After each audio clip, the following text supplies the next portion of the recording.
Bien, nous sommes tous et toutes ici réunis ce soir pour apprendre à rire et à sourire grâce à la méthode que j'ai mise au point, la rirothérapie. Quand tout va bien, on n'a aucun mérite à sourire, mais la situation de la France étant ce qu'elle est, vous avez tous et toutes de gros problèmes d'argent, pour certains des problèmes de couple, souvent les deux en même temps, et ça ne va pas aller en s'arrangeant. D'où la nécessité de ma méthode. On va commencer par l'apprentissage du sourire. Tout d'abord, le sourire léger et mystérieux. Démonstration. À utiliser quand vous arrivez dans une soirée et que vous ne connaissez personne. Pour donner aux autres l'envie de venir vers vous. Position numéro 2, le sourire appuyé. Démonstration. À utiliser dans les réunions de famille.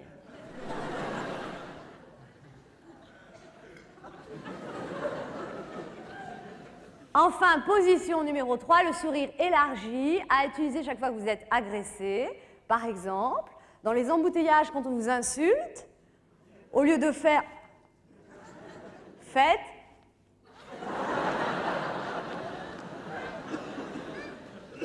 vous savez que quand on rit plusieurs minutes par jour, on est en bien meilleure santé.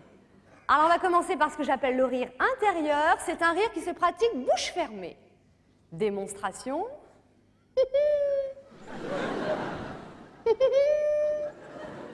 À utiliser quand vous ne savez pas s'il convient de rire. S'il ne fallait pas rire, personne ne saura que c'est vous. Si un rire général se déclenche, vous ouvrez la bouche. Et nous passons à ce que j'appelle le rire passe-partout.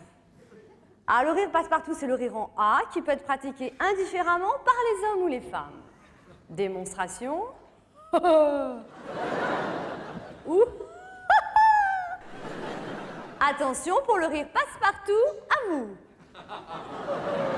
Pensez à bien contracter les muscles abdominaux, ce qui va provoquer une détente du système nerveux, donc meilleure digestion. Nous avons ensuite le rire sexy ou le rire en I qui permet à la femme de rire tout en séduisant son partenaire éventuel. Démonstration.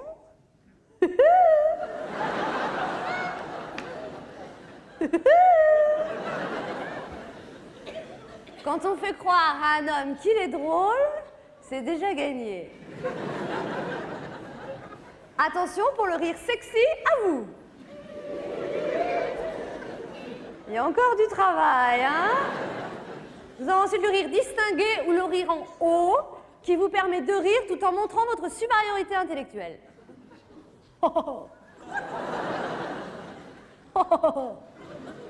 Pour le rire distingué, à vous.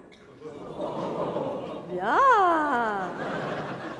Nous avons ensuite le rire que personnellement je préfère, c'est le rire en et ou le rire niais, qui vous rendra sympathique en toutes circonstances puisqu'il permet à vos interlocuteurs de se sentir plus intelligents que vous.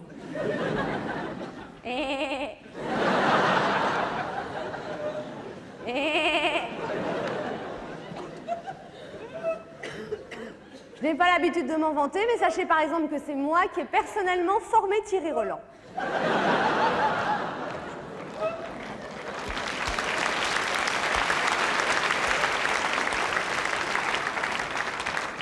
Alors, on va récapituler pour voir ce que bien tout est assimilé. Attention, le rire sexy. Léger progrès. Le rire intérieur. Oui, là, c'est vraiment très intérieur. Hein. Le rire distingué. Et le rire niais. Bien. Alors, on va terminer par un sourire élargi. S'il vous plaît, tout le monde, un sourire élargi. Car n'oubliez pas que le sourire est un rire silencieux.